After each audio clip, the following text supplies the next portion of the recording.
for you as a creator or as a collector, like why are things like Web3, NFT technology, like how does it help you tell better stories? Why would you recommend, or would you recommend the next generation of artists to do the same thing?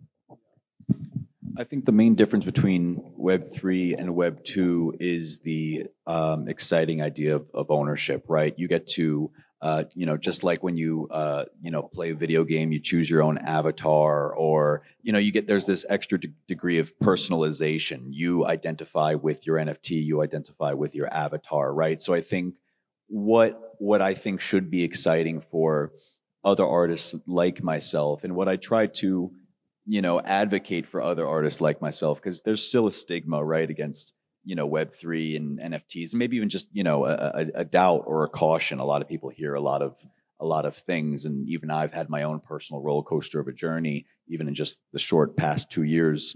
But I think I say, you think of it, like I said before, think of it like a tool to double down on your storytelling, double down on your creativity, and if you're able to express yourself in new and different ways, then explore that, right? Run with that. And I think if I were, sitting in a room full of hesitant artists who are just so inherently creative and passionate about their work, and they were to ask me, Coolman, should I get into NFTs? Should I get into Web3? That's exactly what I would tell them. That's what I think is exciting for potential new artists thinking about joining the space.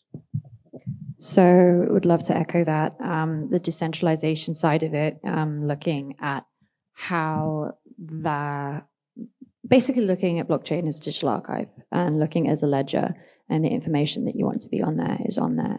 If you just take a screenshot of something and it can be reposted, that metadata is not necessarily kept.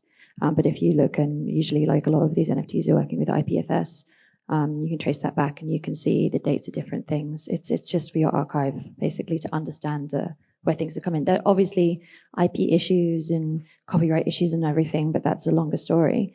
The other thing I've written down here is fractionalized ownership of assets.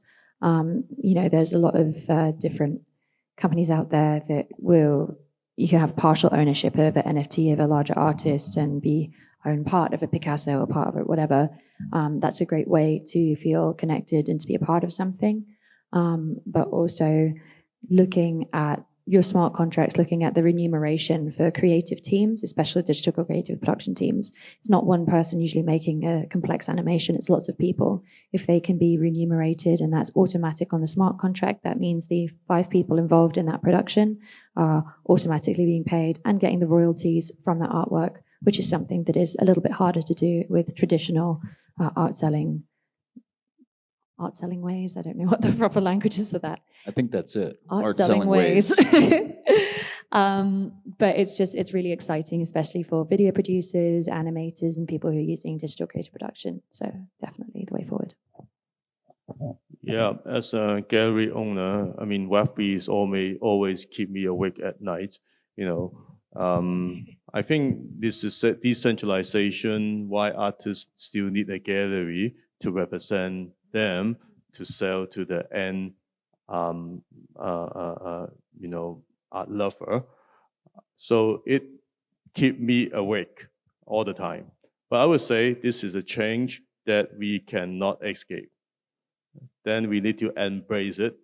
As a new gallery, I believe we need to adopt and accept Web3 will be the change, will be the future, and then how we can curate, how we can help our artists to grow, to understand the market, to reach to the public. I mean, at the end of the day, they will do it themselves. The collector will approach the artist directly through the internet, through the Web3, we don't have the edge. But I mean, as a gallery, we need to always think about to cultivate the new artists, to promote the art, to curate the story to the public. And this is something we need to do rather than, escaping, and thinking about the old good days. There's no more old good days for the gallery in front of the Web3 new development. I'd just like to add on that I've been to Shout a lot, and I think what you do for the digital literacy for the artists is really, really amazing, to show people like this is what we have on the digital screens and stuff. And I know from artists that I work with, they've gone to Shout and gone, oh, it makes me want to do digital art because I saw it here. So I think the education there has been really amazing on your side. Yeah, it's a long story. I mean, we need to talk about offline because this is a lot of things I cannot think about. Not yet a total solution, but at least we have the direction. No, I said the introduction of just being such a visible gallery with digital work on screens. I know from we've got artists who are in their early 20s.